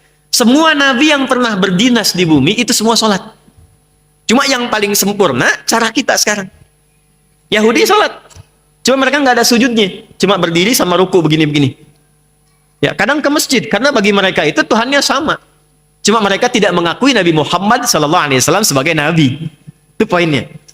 Itu masih sholat. Jadi kalau ibu lihat sejarah nabi sebelumnya semua sholat. Nabi Musa sholat, saya cepat ya, Quran surah 20 ayat 14. Nabi Isa sholat, Quran surah 19 ayat 31 sampai 33. Nabi Ismail sholat, Quran surah 19 ayat 55. Bahkan minta semua keluarganya sholat. Semua sholat. Dahsyatnya mihrab, itu sholatnya belum selesai, baru minta, selesai doanya langsung dikabulkan. Allah kabulkan doanya. Dapat kabar gembira, kamu akan punya anak namanya Yahya. John, Yohanes, Yahya. Kenapa Yahya? Nama dari Allah langsung. Nama artinya hidup. Dijawab langsung dengan jawaban doa. Hei, kata manusia kan mustahil. Nggak bisa hidup. Aku anugerahkan seorang bayi, lahir dan hidup dia. Jelas? Oke. Itulah mihrab. Mihrab, bentuknya tidak harus satu ruangan. Jadi kalau tidak ada ruangan yang dikhususkan, tidak apa-apa. Hamparan sejadah. Saya di Ciputat dulu, baru dari Tripoli, kami berumah tangga itu ngontrak di Ciputat. Dan bukan aib, alhamdulillah. Kita juga di dunia ngontrak, sebentar lagi pulang. Ya kan? Kan itu aja tugasnya. Tinggal nunggu pulang kan? Bisa ibu duluan, saya belakangan, bisa. Itu betul. Bisa dibalik juga kan? Saya belakangan, ibu duluan, mungkin. Bisa terjadi. Saya nggak ada ruangan Bu, cuma 3 petak. Petak pertama untuk terima tamu, 2 istirahat, ketiga dapur plus kamar mandi. Sekitaran dekat lemari hanya hamparan sejadah aja. Tapi nikmatnya luar biasa. Tidak harus mewah. Yang penting bisa dekat dengan Allah. Dekat sama Allah itu kemewahan tertinggi. Jadi kalau ibu sekarang berhasil dengan suami, dengan keluarga, bisa mendapatkan fasilitas yang mewah, rumah yang bagus, mobil yang gemerlap, kemudian kendaraan macam-macam, tapi nggak dekat dengan Allah, itu menurut Allah belum mewah. Kemewahan tertinggi itu ketika merasa dekat dengan Allah, itu poin. Udah Bu, kalau udah punya Allah itu nggak susah hidupnya. Udah punya Allah. Masalah apapun itu ringan. Dan apapun yang kita kerjakan itu dapat bimbingan. Sikap mesti begini, ini mesti begini, ini baik, ini begini, ini begitu, enak. Itu mihrab. Nah, mihrab kalau ibu sudah bikin, misal ada ruangan space, boleh pakai itu. Nggak ada hamparan sejadah, cuma khususkan itu untuk amalan mihrab saja. Apa amalannya? Ini nggak ada yang lain, ibadah tadi, yang ritual. Kalau ibu ngaji, di situ. Sholat, di situ. Maaf ya, semua yang tidak terkait dengan ibadah, keluar dari situ. Saya ulang ya, yang tidak terkait dengan ibadah. Makan jangan di situ, Bu. Ngemil jangan di situ. Termasuk, maaf, bikin status jangan di situ. Klik. Maaf ya, sedang di mihrab, jangan ganggu dulu. Dah, satu ya. Oke, amalan pertamanya sudah dapat. Tahan. Tempatnya apa? Khususkan satu, walaupun sehamparan sejadah. Itu aja. Jelas? Nanti, latihanlah mulai sholat, dan sertakan dalam sholat itu, baik dalam sujud ataupun pasca sholat, doa-doa yang terkait dengan permohonan ibu di rumah tangga, atau doa pada umumnya. Silahkan. Nanti lihat perbedaannya setelah itu. Ibu tahu berapa ukuran rumahnya Nabi SAW? Berapa? Hah? Berapa? Ya, gampangnya begini. Gampangnya RS7. Gampangnya RS7. Ruangan sangat sederhana sekali sehingga selonjoran saja susah. Sudah? RS7. Ruangan sangat sederhana sekali sehingga selonjoran saja susah. Nah itu, gampangnya begitu. Itu mihrabnya Nabi tuh. Jadi viralnya begini. Waktu Nabi sholat, kakinya kan kena kaki Sayyidah Aisyah waktu tidur. Ya kan? Ibu masih enak kan? Ibu sholat, suami kan di tempat yang lain. Tuh kan? Masih di kamar maksudnya, bukan di tempat lain ya. Atau suami sholat, ibu di ruangan terpisah. Tapi begini, Nabi sholat kan viral kisahnya. Dalam hadis Al-Bukhari kan, Nabi sedang sholat. Sayyidah Aisyah bergerak, kakinya kena kaki Nabi. Tak, kaget bangun. Melihat Nabi, kakinya sudah bengkak. Itu rakaat pertama, Bu. Bengkak. Makanya, kalau ibu buka Al-Bukhari, nomor hadis 2010 sampai 2012, itu datang beberapa sahabat, untuk nanya aja kepada Sayyidah Aisyah, kaifa kanat salatun Nabi SAW. Salat malamnya Nabi gimana sih? Kami pengen ikuti. Perhatikan komennya Sayyidah Aisyah. Itu kalau sudah komen, ibu nggak usah komen lagi. Langsung like, subscribe, and share. Nggak usah banyak komen. Ya? Lihat. La tas'al an husnihinna wa tulihinna. Aduh, jangan ditanya bagus dan panjangnya. Nggak usah ditanya. Penasaran? Abdurrahman bin Auf, Abdullah bin Mas'ud, Ubay bin Ka'ab radhiyallahu taala anhum jami'an, dan beberapa yang lain. Besoknya ikut di belakang Nabi ketika dalam satu peristiwa Nabi nggak di rumah. Begitu sholat di belakang Nabi baru tahu ternyata rakaat pertamanya mereka duga 100 ayat Al-Baqarah. Baca. Dikira berhenti, nyambung sampai selesai. 286 ayat. Udah siap-siap ruku tuh sahabat itu, nyambung Ali Imran. 200 ayat. Disimpulkan ini saatnya ruku, nyambung An-Nisa 176 ayat. 5 juz 4 halaman. Setelah An-Nisa itu barulah beliau ruku rakaat pertama. Itu besoknya nggak ikutan lagi. Nah, Sayyidah Aisyah lebih dahsyat. Jadi begitu melihat kakinya bengkak, begitu salam, lihat komen pertamanya. Ya Rasulullah, atau kama qalat lima hakadha. Alam takun madmuna? Alam takun ma'suma? Ya Rasulullah, kenapa mesti sampai bengkak kakinya? Bukankah engkau dijamin masuk surga? Jadi Nabi itu satu-satunya manusia yang sebelum meninggal surat surganya sudah turun. Al-Kautsar itu, inna a'tainakal. Nabi lain nggak dapat. Rasulullah itu belum meninggal, satu surat turun menjamin surganya. Alam takun ma'suma, bukankah engkau dijaga dari salah? Nggak salah. Dijaga oleh Allah supaya nggak salah. Diluruskan. Kenapa masih tahajud sampai bengkak kakinya? Lihat komen Nabi. Afala akunu abdan syakura. Apa nggak boleh aku mensyukuri nikmat-nikmat yang Allah engkau sebutkan tadi itu? Yang telah Allah berikan kepadaku dan engkau sebutkan tadi itu, saya ingin mensyukurinya. Nah, sejak peristiwa di situ itu, Sayyidah Aisyah memutuskan. Apa di antara putusannya? Inilah hikmahnya Allah menjadikan Sayyidah Aisyah itu pendamping Rasulullah sejak usia belianya. Jadi bukan kebutuhan biologis untuk belajar nasab pengetahuan dari Nabi. Apa saja amalan spesifik dari Nabi itu yang bisa diwariskan untuk generasi anak-anak keturunan beliau, termasuk kita. Makanya sepeninggal Nabi, beliau jadi pengajar. Jadi kalau BKSM ini ingin belajar nasab-nasab majlis taklim, ngajinya hari apa, materinya apa, ibu gak usah tinggi-tinggi bahasannya. Keluarkan itu hadis-hadis dari Sayyidah Aisyah. Beliau sepeninggal Nabi mendapatkan hadis 2210 hadis. Itu aja, Bu. Ya. Satu hari satu hadis kan cukup. Ya kan? Untuk 8 tahun. Setahun berapa hari? 365, 2210 hadis itu berapa? 7 tahun sampai 8 tahun kan? Jadi kalau ibu bikin kurikulum sehari satu hadis, update. Kemudian kan sekarang zamannya aplikasi. Share maknanya ini, di alisan ada kajian yang bahas ini, hadisnya keluarkan satu. Tiap hari satu hadis dengan niat meneladani Sayyidah Aisyah. Dipertemukan dengan beliau di akhirat. Bu, di dunia itu ada orang Mesir, profesor, doktor, ahli agama. Itu membela kehormatan Sayyidah Aisyah dari tuduhan Syiah. Di Syiah itu menuduh yang tidak pantas pada Sayyidah Aisyah. Beliau menulis buku dan ceramah pembelaan pada Sayyidah Aisyah. Malamnya tertidur, mimpi terpisah oleh hijab. Mendengar suara menyampaikan, saya Aisyah mengucapkan terima kasih kepada engkau. Ini kisah nyata. Kisah nyata. Jadi kalau ibu dari sekarang niatkan, itu ada nasabnya, ada amalnya. Ibu tahu Mbah Maimun, Kiai Haji Maimun Zubair? Ya, yang dari Rembang itu. Itu selama hidupnya meneladani zikirnya Sayyidah Khadijah. Paling populer, paling favorit bahasan beliau itu Sayyidah Khadijah. Dibahas oleh beliau itu. Diteladani.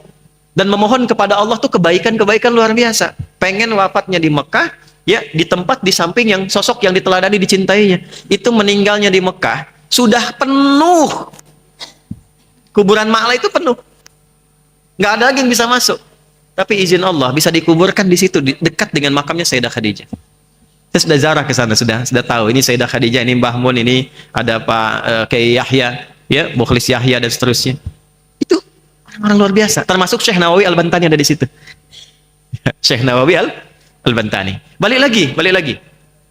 Dari situ ada nasab. Apa di antara nasabnya? Bukankah sepeninggal Nabi Sayyidah Aisyah punya ruang khusus untuk ibadah?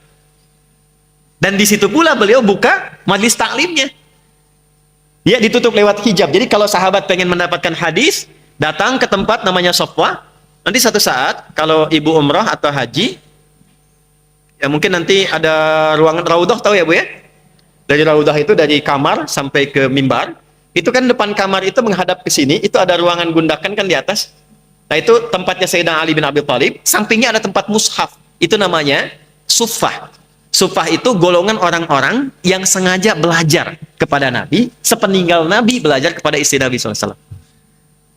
Nah, di mana belajarnya? Di tempat itu dari siapa? Di antaranya Sayyidah Aisyah. Sayyidah Aisyah itu punya ruang khusus plus mihrabnya ada di situ. Di nasab Maryamnya sudah saya turunkan, nasab istri Nabinya sudah saya turunkan, tinggal amalannya. Oke, satu, amalan pertama apa tadi? Tahajud. Tempatnya di mana? Nah, itu yang istimewa ya Bu ya. Jadi kalau ibu di tempat biasa pun nggak ada masalah. Tapi kalau ingin istimewa di teruskan. Rakaatnya berapa? Saya ulang. Rakaatnya berapa? Oke.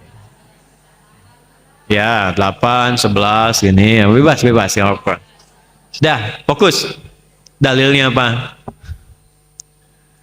Nah, kalau sudah masuk kita ke ibadah, tidak boleh pakai pendapat pribadi. Harus pakai ad-dinu huwad dalil, ya. Jadi di Imam Muslim itu punya 9 jilid. Jilid pertamanya, itu di jilid yang pertama di Sahih Muslim, ada bab tentang muqaddimah. Di situ ada hadis pertamanya tentang sanad. Babul isnadi minad din. Semua terkait agama itu mesti ada sanad, mesti ada dalil. Laulal isnadu laqalan nasu ma yaqul. Kalau nggak ada dalil, semua orang bisa punya pendapat. Hadis Muslim nomor hadis 729. Yang meriwayatkan siapa? Ibnu Umar radhiyallahu taala anhuma. Namanya Abdullah, anaknya Umar. Umar bin Khattab itu sengaja bikin rumah persis di depan rumahnya Nabi, depan Raudhah, arah ke awali ke depan. Sengaja dibikin kamar untuk Abdullah kecil anaknya supaya melihat Nabi sejak keluar rumah. Jadi Umar ini sudah menyiapkan anaknya Abdullah khusus untuk belajar dengan Nabi. Ini nasab, Bu, ya. Jadi ada nasab dalam ilmu hadis, mesti ada di keluarga yang dibanggakan walaupun satu perwakilan, Bu. Ibu nggak hafal Quran, siapkan satu anak untuk hafal. Anak belum hafal, ada cucu. Allah sudah kasih 10 anak, 20 cucu.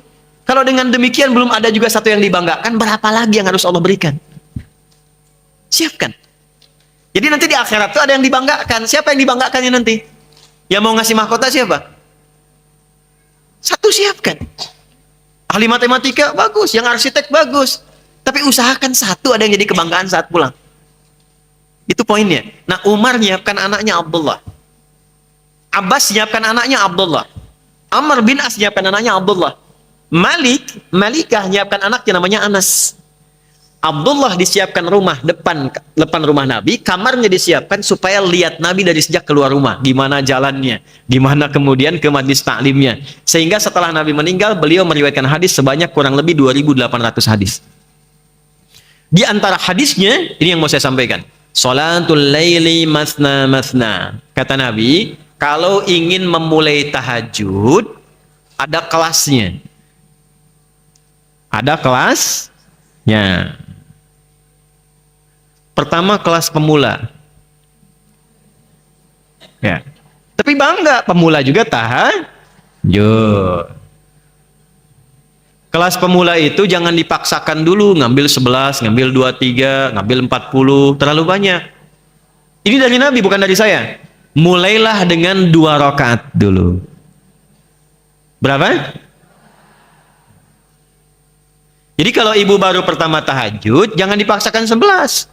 Nanti resikonya 2. Resiko pertama, subuh bisa kesiangan. Resiko kedua, besok gak tahajud lagi. Udah? Mulai dengan berapa rakaat? Witir 1. Iya kan? Tahajudnya berapa rakaat? Witir? Baik, 1. Yang kedua, rumus kedua, jangan pilih surat yang panjang-panjang dulu. Ya, langsung sepakat. Meneladani istri Rasulullah. Rakaat pertama Al-Baqarah, rakaat kedua Ali Imran, witirnya An-Nisa, ya, subuhnya kesiangan, kecapean. Dah, yang paling gampang dulu. Dah, 1. Rakaat pertama bisa dibaca Al-Falaq. Qul a'udzu birabbil. Rakaat kedua bacaan Nas. Witir baca Al-Ikhlas. Qul huwallahu ahad. Itu kelas pemula yang dari wajahnya sudah kelihatan cool. Dah? Nanti belum selesai. Rakaatnya berapa jumlahnya? Witirnya berapa? Yang dibaca surat apa? Qul. Waktunya, ingat saya bicara pemula nih. Waktunya pepetin ke subuh. Enggak, ini betul. Ini betul. Ibu jangan dulu komen deh, biar saya aja ya. Dah, waktu kita sebentar lagi. Dah, tahan. Subuh jam berapa sekarang?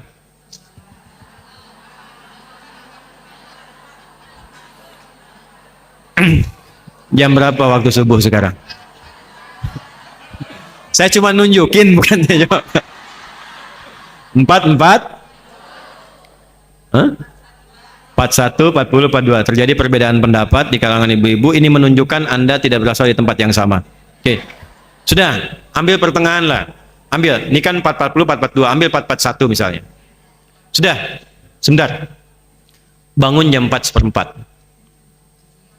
Saya ulang ya. Saya langsung ke teknis. Bangun jam 4, tapi bikin alarm 3 kali. Sudah? 4 kurang 1/4, jam 4 plus jam 4:10.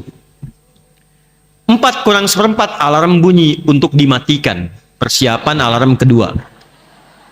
Nah, ini rumus. Enggak, kalau saya tafsirkan panjang, karena ayatnya nanti ada terkait dengan persiapan. Tahajud itu dari kata hajada tambah ta dan tasdid sebelum akhir. Ini rumus. Udah ada ilmunya. Hajada itu aktivitas yang dilakukan setelah tidur. Jadi tidur dulu baru bangun malamnya. Nah, kalau pakai ta artinya usaha untuk sungguh-sungguh. Kalau pakai tasydid sebelum akhir artinya tidak mudah melakukannya. Jadi untuk tahajud itu nggak mudah.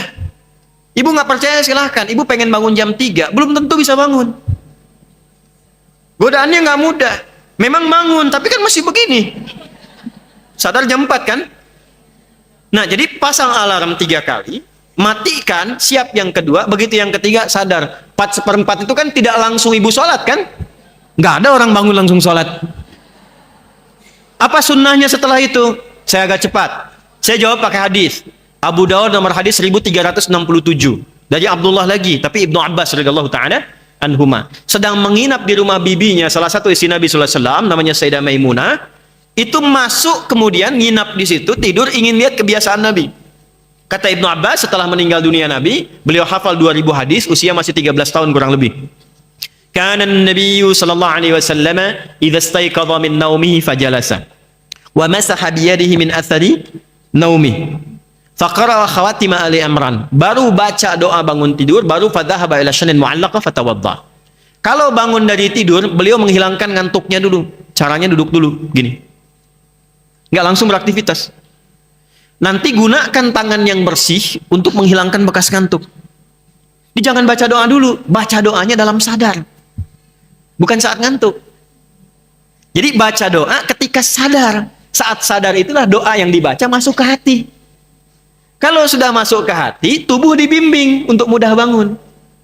Yang kadang-kadang repot, belum sadar baca doa. Jadi doanya nggak masuk. Nah, setelah itu baru pergi berwudu. Antara ibu bangun sampai wudu kan ada jeda kan? Kalau Anda siapkan jedanya itu 15 menit dari bangun, wudu, balik lagi persiapan 15 menit, maka muncullah setengah 5, 4:30. Ibu masih punya waktu kurang lebih 11 menit untuk sholat plus witir. 2 rakaat bacanya Al-Falaq dengan An-Nas. Nggak mungkin 1 jam. Ya kan? Paling lama 5 menit. Witirnya Al-Ikhlas. Paling lama 2 menit. 5 tambah 2, 7 menit. 3 menitnya sunnah Nabi rebahan. Miring kanan. Nunggu subuh. Nggak mungkin tidur lagi tuh. Karena mepet ke subuh. Ya kan? 1 menit kemudian azan. Jadi ibu dapat tahajud, dapat witir, dapat sunnah rebahan nunggu ke subuh sambil zikir plus subuhnya.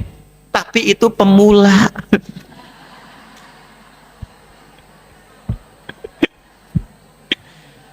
Tapi gini ibu, walaupun pemula kita beruntung karena amalnya tidak diukur berdasarkan jumlahnya.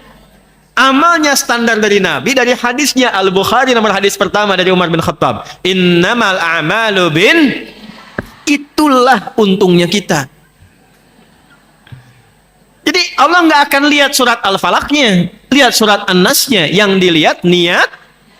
Kita sudah punya niat meneladani istri-istri Rasul. Amalnya diikutin secara bertahap. Itu udah pahalanya.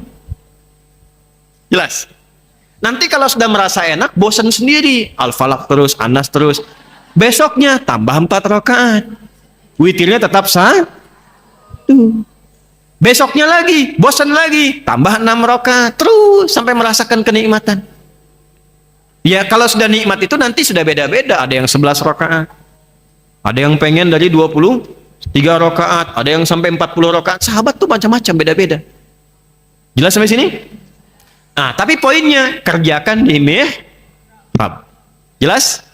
Oke. Setelah selesai, ibu doa. Silahkan minta apa saja. Tapi doanya bagian akhir awali dengan istighfar dulu. Sudah? Awali dengan apa? Ini rumus Quran. Rumus Quran. Jadi lihat urutannya. Tahajud. Setelah itu istighfar. Baru kemudian berdoa. Catat dalilnya, dalil Qurannya. Catat dalilnya. Quran surah ke-51. Sudah? Ayat 15 sampai 18. Ayat 15 sampai 18. Oke. Sudah? Quran surah 51 Az-Zariyat ayat 15 sampai. Baik, lihat-lihat. Tadi amalannya amalan apa? Ya, termasuk takwa kan? Masih ingat ibu dari awal? Ini rumusnya takwa, jenisnya ibadah ritual. Orang takwa kalau satu disebut taqi, kalau banyak disebut muttaqin. Masih ingat kata di ibu di pengantar saya di mukaddimah? Ini semua yang saya terangkan ini Quran semua. Jadi saya jelaskan itu kandungan Quran semua. Ibu masih ingat gak? Kalau ada orang mengikuti ini, satu rombongan tadi dengan orang tua, dengan sahabat, masuk surganya lewat apa? Ya, taman surga kan? Perhatikan ayatnya. Innal muttaqina fi jannati wa uyun. Aku tegaskan kata Allah, pakai inna, aku tegaskan ada golongan orang takwa. Masuk surganya langsung lewat taman surga. Fi jannati wa uyun. Akhidhina ma atahum rabbuhum. Mereka mendapatkan hasil dari kerja keras mereka di dunia yang langsung diberikan oleh Allah di surganya itu. Ini saya rangkum semua dengan tempatnya. Innahum kanu qabla dzalika muhsinin. Mereka punya amalan-amalan ihsan saat di dunia. Ini bukan kebetulan nih, masjidnya Masjid Alih. Amalannya takwa, jalurnya sudah disebutkan. Siapa mereka, apa amalannya? Perhatikan. Kanu qalila minal laili ma yahja'un. Mereka itu saat di dunia tidurnya sedikit, membiasakan bangun malam. Konsisten. Tahajud. Jadi ayat ini ingin menerangkan ada calon penghuni taman surga yang sedang beraktivitas di bumi. Sebelum dia meninggal sudah dikabari dan dia pilih itu. Setelah dia tahajud selesai, mendekat ke arah subuh. Nah, waktu yang dekat ke subuh itu bahasa Arab dia disebut dengan sahar namanya. Ya, sahar. Aktivitas yang dikerjakan di waktu sahar namanya sahur. Kenapa ada makan sahur? Maksudnya makannya pepetin dekat subuh. Jangan terlalu awal. Kalau subuh 4:30, makanlah jam 4, makan 4:04. Kalau makan 2:30 bukan makan sahur. Itu makan namanya setengah malam. 1/3 malam. Sahur itu mepet ke subuh. Apa hikmahnya? Supaya tenaganya lebih terkumpul. Tahan laparnya lebih lama karena mepet ke dekat subuhnya. Itu sahur. Waktunya apa? Sahar. Jamak dari sahar itu namanya ashar. Asharun. Selain makan sahur, ada amalan lain yang dahsyat. Kalau dikerjakan konsisten, jaminannya teman surga. Apa itu? Ayat 18-nya. Wabil ashari hum yastaghfirun. Ya. Dan ada orang yang istighfar. Jadi setelah tahajud, urutannya setiap dia waktu sahar menjelang subuh, dia istighfar dulu. Astagfirullahaladzim, astagfirullahaladzim, astagfirullah. Itu yang paling pendek. Sekali lagi, kelas pemula. Astagfirullah, astagfirullah, astagfirullah. Naik dikit. Astagfirullahaladzim, alladzi la ilaha illa huwal hayyul qayyum wa atubu ilaih. Naik dikit lagi, nanti ada yang paling panjang. Allahumma ya Rabbi, anta Rabbi, wa ana abduka khalaqtani wa ana abduk. Itu kelas paling tinggi istighfar, sayyidul istighfar. Ibu kalau biasakan ini dilakukan, punya dua keutamaan. Satu, apapun doa yang diminta, sepanjang maslahat dunia akhirat, itu akan dikabulkan. Bahkan ada yang belum minta, Allah sudah jawab. Hidupnya nggak capek, Bu. Tadi terkait rezeki tadi. Jadi sebelum dia melakukan sesuatu, Allah sudah siapkan. Ibu kalau nggak percaya silahkan deh, coba dulu. Nanti Ibu rasakan bedanya, bedakan rasanya, pasti terasa bedanya. Baik. Satu. Yang kedua, anugerah kedua, Allah sandingkan dengan 4 amalan mulia. Yang 4 ini ada di Quran surah ketiga Ali Imran. Sudah? Ayat 17, paling kiri sebelah atas. As-sabirina was-sadiqina wal-qanitina wal-munfiqina wal-mustaghfirina bil ashar. Quran surah 3 ayat 17. Kalau biasa rajin istighfar sebelum subuh, astagfirullahaladzim, astagfirullahaladzim, itu amal ini sama dengan 4 amal lain. Satu, Allah kasih kesabaran dalam diri kita. Jadi masalah apapun yang dihadapi, tanamkan kesabaran. Ada sabar tuh. Sabar itu bukan diam. Sabar itu dibimbing oleh Allah cara menyelesaikan persoalan sesuai dengan kadarnya. Ada kadarnya. Kadang terasa tenang, kadang tegas, kadang lihat, kadang diam, semua ada di Nabi itu. Nabi masalah dengan Sayyidah Aisyah, ada problem khusus, beliau diam dulu. Ya, kadang dipindahkan tempat. Sahabat masih pakai Taurat, beliau memerah wajahnya. Ada poinnya. As-sabirina. Kemudian was-sadiqina. Ya, siddiq itu, sadiq itu adalah orang-orang yang membenarkan Quran dan mengamalkannya. Misal, ada ayat turun tentang jilbab, tentang hijab. Lalu ibu meyakini itu, ibu pakai jilbab. Itu masuk kategori siddiqin. Kenapa Abu Bakar disebut as-siddiq? Karena semua yang diucapkan Nabi dibenarkan dan dilakukan. 3. Wal qanitina. Orang yang khusyuk dalam sholat.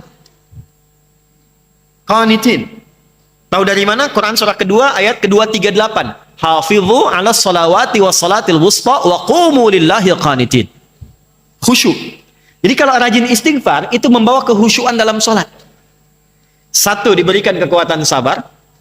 2. Diberikan kemampuan untuk membenarkan ajaran Quran dan sunnah dan mengamalkannya. Jadi ada yang tahu, Bu, itu benar tahu dari Quran, tapi nggak punya kemampuan mengamalkan. Ada yang begitu. Baik itu perintah atau larangan.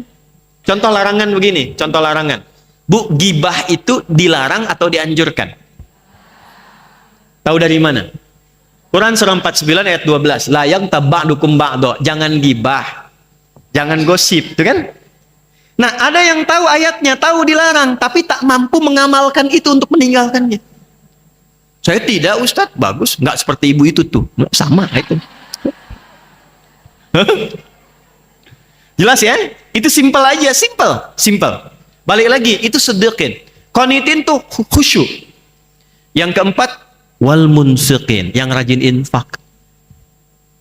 Ibu mungkin nggak infak kalau nggak ada yang diinfaki. Bu, ada berapa jenis infak? Sebutkan. Yang sudah dapat tadi boleh jawab. Kalau salah balikin lagi. Ayo. Ibu, apa saja? Yang wajib apa? Zakat. Terus yang kedua? Baik. Sebetulnya ibu sudah betul. Tapi kurang.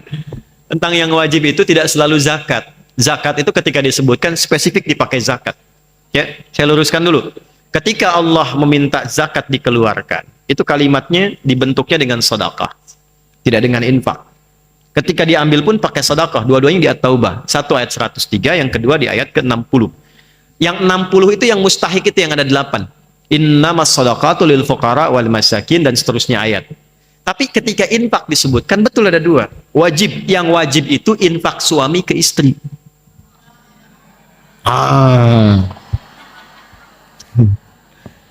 Ya. Nih Pak. 1 dirham. Bahasa Nabi ini. Yang diberikan oleh suami kepada seorang istri itu lebih tinggi nilainya di sisi Allah dari pemberian apapun. 1 dirham itu 2.500. Ya, 1 dirham. 1 dirham.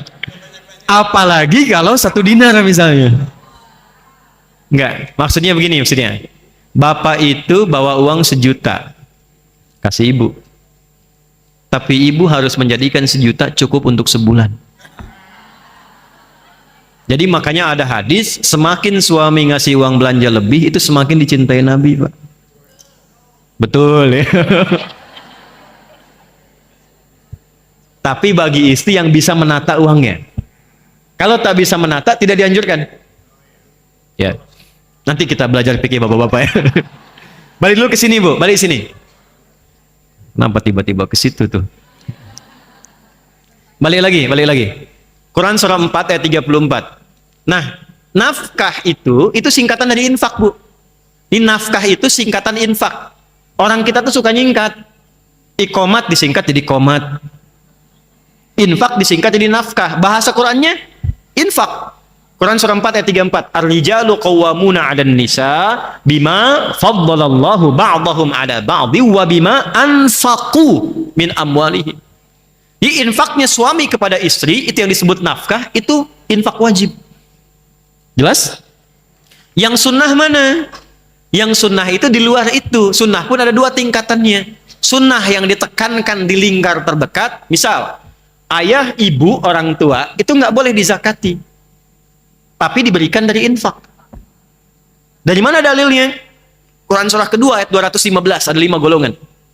Yas'alunaka madza yunfiqun. Mereka bertanya padamu Muhammad SAW, apa yang harus diinfakkan kepada siapa?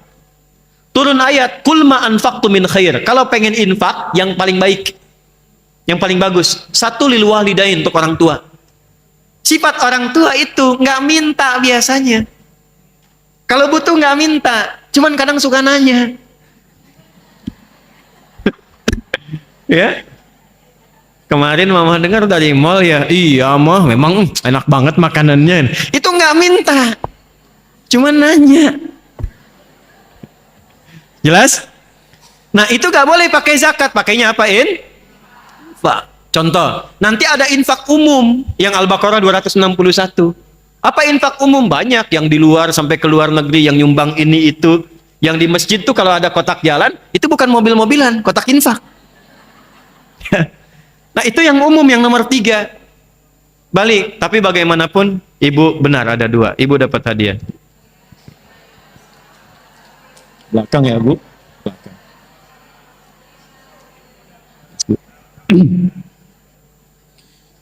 Ya Allah.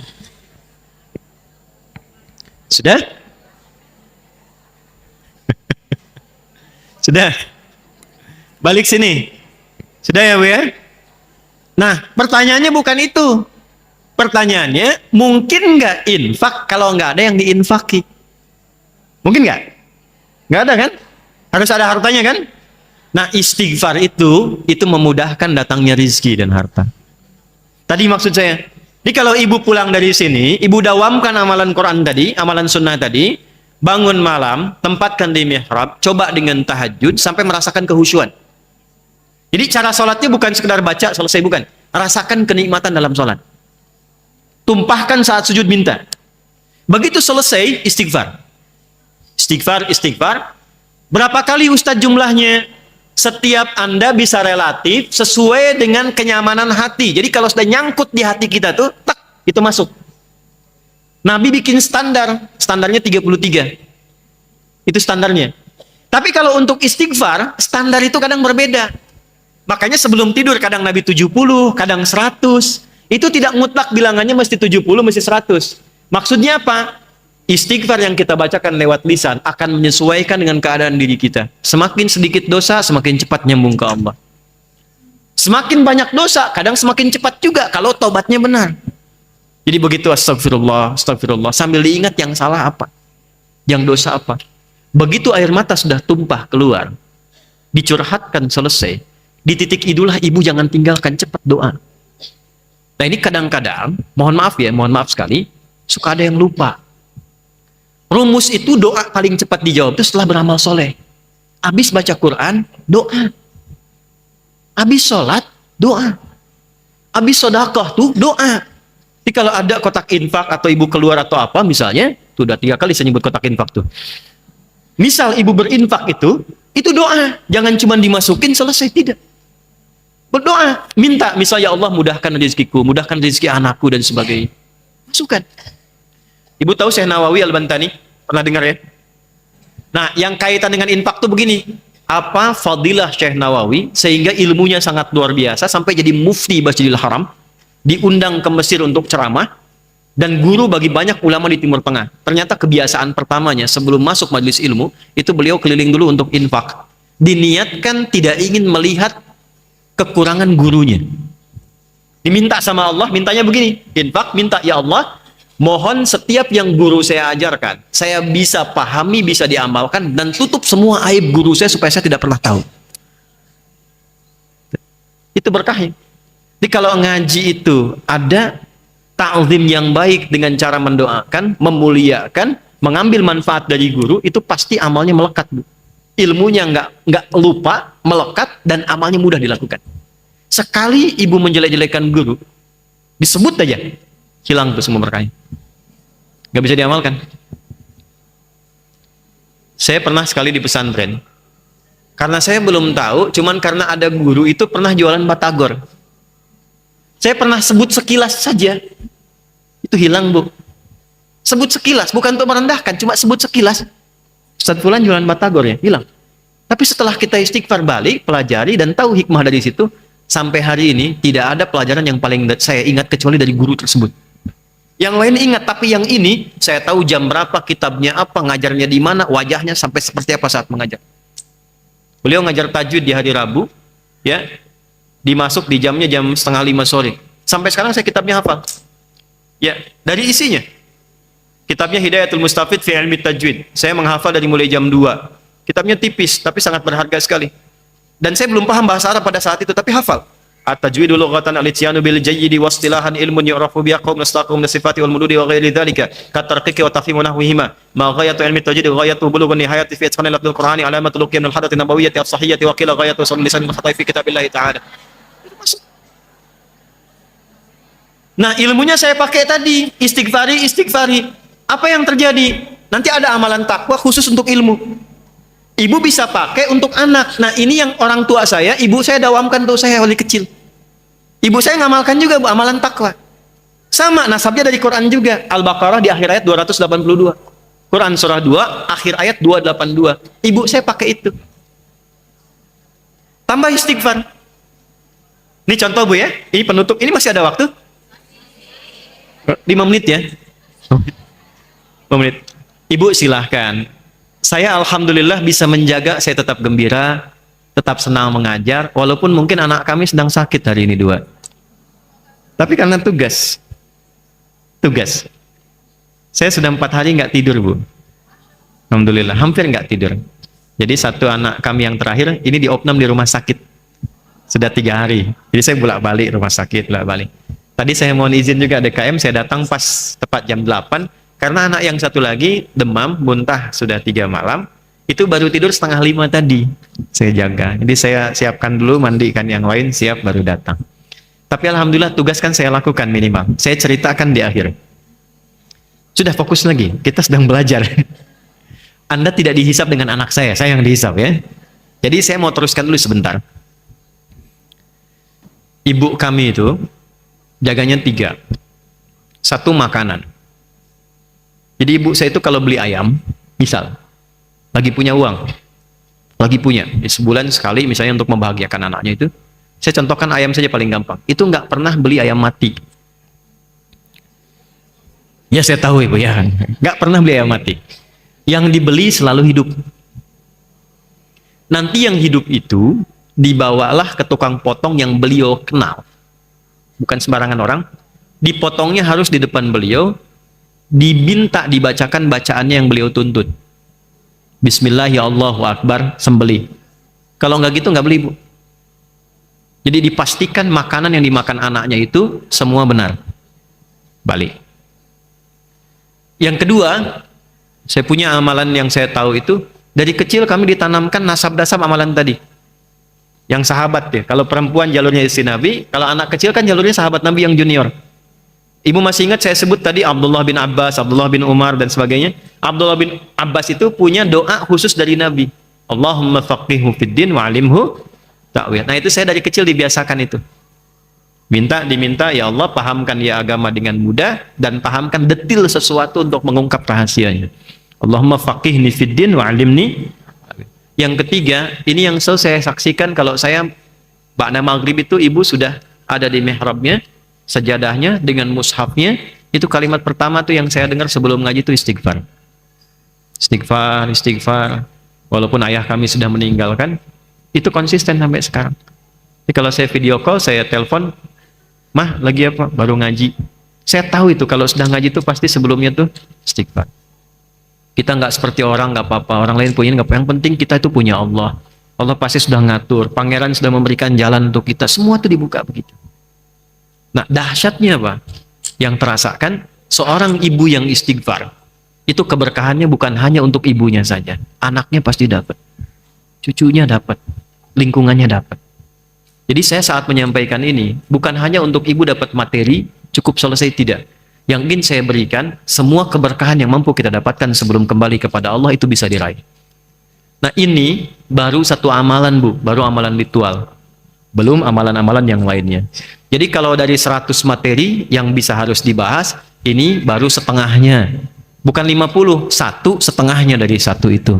Jadi mungkin 0,5% baru yang kita bahas dari meneladani istri-istri Rasulullah Sallallahu Alaihi Wasallam. Jadi saya simpulkan dulu. Saya simpulkan, satu, amalan pertamanya, dekati Allah dengan takwa. Sudah? Dekati Allah dengan dengan niat meneladani istri-istri Nabi Sallallahu Alaihi Wasallam. Kalimat yang kedua tadi penting untuk menghadirkan perjumpaan, meneladani istri-istri Nabi. Karena dia seorang hamba Allah itu akan bersama di surga dengan siapa yang dia cintai. Sepanjang yang dicintai juga saleh. Orang yang menautkan dengan Nabi ketemu Nabi. Orang yang menautkan dengan istri Nabi ketemu istri Nabi. Sudah? Dua,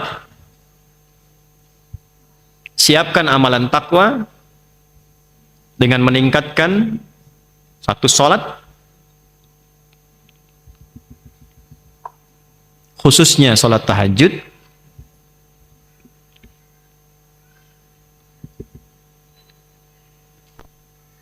Sudah? Di sepertiga akhir malam menjelang fajar. Sudah? Memasuki waktu sahar. Jadi batasnya sahar. Sudah? Nomor selanjutnya, memperbanyak istighfar setelah tahajud. Memperbanyak istighfar setelah tahajud hingga merasakan kenikmatan taubat di dalam hati. Hingga merasakan kenikmatan taubat di dalam hati dan kenyamanan di dalam jiwa. Sudah? Yang terakhir,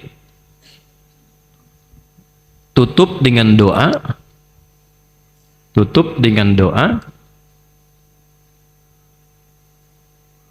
Koma. Nggak usah ditulis komanya, tanda aja. Memohon kepada Allah segala kebaikan dunia dan akhirat yang diharapkan. Kalau ini babnya sudah beda-beda ya, setiap orang punya permohonan masing-masing. Nah, dalil yang terakhir ini, dalil terakhir untuk berdoa tadi itu, saya ambil nasabnya Nabi Yakub aja di Quran surah 12 ayat 86. Innama ashku bathi wa khuzni ilam. Quran surah 12 Yusuf ayat 86. Sudah? Sudah ya? Oke. Ibu tahan penanya. Saya simpulkan tutup dengan satu ayat. Perhatikan baik-baik. Gak harus ibu catat, gak apa-apa. Ini kan amalan meningkatkan takwa kan? Masih ingat tadi yang saya sampaikan? Doa cepat dijawab, persoalan dimudahkan, rizki datang cepat kan? Perhatikan baik-baik. Suratnya ditempatkan oleh Allah di surat rumah tangga. Dan masalah tertinggi di rumah tangga itu perpisahan. Dalam bahasa Arab perpisahan disebut dengan tolak. Maka turun surah At-Talaq surah ke-65. Ada satu amalan yang kalau dikerjakan, tadi yang sudah kita bahas semua itu menjaga keutuhan rumah tangga. Allah berjanji di ujung ayat kedua, di awal ayat ketiga. Perhatikan kalimatnya. Wa may yattaqillaha yaj'al lahu wa yarzuqhu min haitsu la. Yang konsisten meningkatkan takwa. Allah mudahkan semua urusannya. Diberikan solusi dari semua masalah, dikirimkan rezeki dari sisi yang tidak diduga. Apa amalan takwanya? Itu tadi yang sudah ibu tulis untuk pendahuluannya. Saya kira itu yang bisa saya sampaikan di kesempatan pagi hari ini. Terakhir,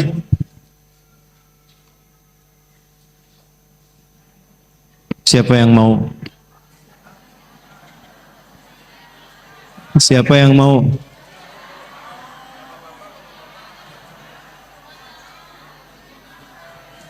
Baik, sudah, turunkan tangan. Inilah kebiasaan kita. Apa kebiasaannya? Kebiasaannya apa? Banyak bilang mau, tapi nggak pernah ada yang maju. Itu problemnya. Mau tahajud, tapi nggak dilakukan. Mau baca Quran, tapi nggak dilakukan. Mau, tapi nggak ada yang maju. Mau? Tidak ada kesempatan kedua.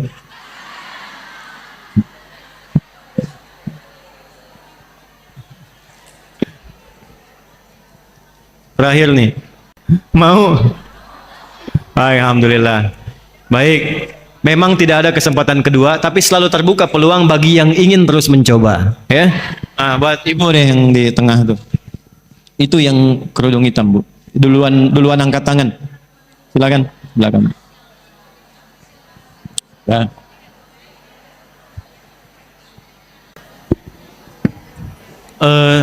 Kita berdoa. Mudah-mudahan doa kita diterima Allah Subhanahu wa taala. Dan saya mohon izin langsung pamit setelah ini. Ibu tahan sebentar. Simpan penanya, simpan bukunya. Sejak kita memohon kepada Allah supaya kita diberikan kebaikan dan kehusyuan. Allahumma taqabbal minna innaka antas samiul alim wa tub alaina innaka antat tawwabur rahim. Allahumma nahmaduka hamdan kama 'allamtana an nahmadaka wa nashkuruka syukran kama 'allamtana an nahmadaka. Antal muqaddim wa antal muakhir biyadika al-khair innaka ala kulli syai'in qadir. Nusalli wa nusallimu ala rasulika al-karim nabiyina Muhammadin wa ala alihi wa sahbihi ajma'in. Rabbana la tada' lana fi maqamina hadza dhanban illa ghafartah. Ya Allah, bila ada pendosa hadir di sekitaran masjid ini atau dalam masjid ini, jangan biarkan dia meninggalkan tempat ini kecuali Engkau ampuni seluruh dosa-dosanya. Allahumma wala hamman illa farajtah. Ya Allah, jika yang ada hadir di antara kami membawa kegelisahan, maka jangan biarkan dia pulang kecuali Engkau telah tenangkan keadaan jiwanya. Allahumma wala dainan illa qadaitah. Ya Allah, bila yang hadir di antara kami diuji dengan utang piutang dalam hidupnya, berikan ia keluasan rezeki untuk melunasi utang-utangnya. Allahumma wala maridan illa syafaitah. Jika ada di antara kami atau koleganya, keluarganya diuji dengan penyakit seberat apapun, angkat dan hilangkan penyakitnya. Allahumma ya arhamar rahimin, ta'allamna ya Allah naqtadiya ummahatina ummahatil mu'minin. Allahumma barik lana wa barik lahunna wa barik lana jami'an ya arhamar rahimin. Ya Allah, kami datang untuk belajar meneladani ibunda kami, istri Rasulullah sallallahu alaihi wasallam. Ya Allah, percikan keberkahan kemuliaan kepada kami yang belajar saat ini. Berikan keberkahan kemuliaan pada kami dalam menjalani kehidupan sampai kami berpulang kepadamu ya arhamar rahimin. Wa alhiqna ma'ahunna ma'aladzina amta alaihim nabiyyin wa siddiqin wa syuhada'i salihin wa hasuna ulaika rafiqa. Dan mohon saat pulang kami ya Allah dengan bekal yang kami siapkan, dengan pelajaran yang telah kami tempuh, mohon berikan kesempatan untuk bersua dan membersamai ibunda kami ummahatil mukminin beserta Rasulullah sallallahu alaihi wasallam dan orang-orang saleh yang Kau tetapkan dalam surgamu. Rabbana atina fid dunya hasanah wa fil akhirati hasanah wa qina adzabannar. Sallallahu alaihi wasallam Muhammad wa ala alihi washabbihi ajmain. Wa akhiru da'wana subhanakallahumma wa bihamdika asyhadu an la ilaha illa anta nastaghfiruka wa natubu ilaik. Walhamdulillahi rabbil alamin. Terima kasih segenap dari RW 13, RW 16, kemudian juga dari pengurus DKM, RT dan Ibu sekalian. Saya jam 10 harus sudah ada di rumah sakit. Saya mohon izin, mohon pamit. Terima kasih. Assalamualaikum warahmatullahi wabarakatuh.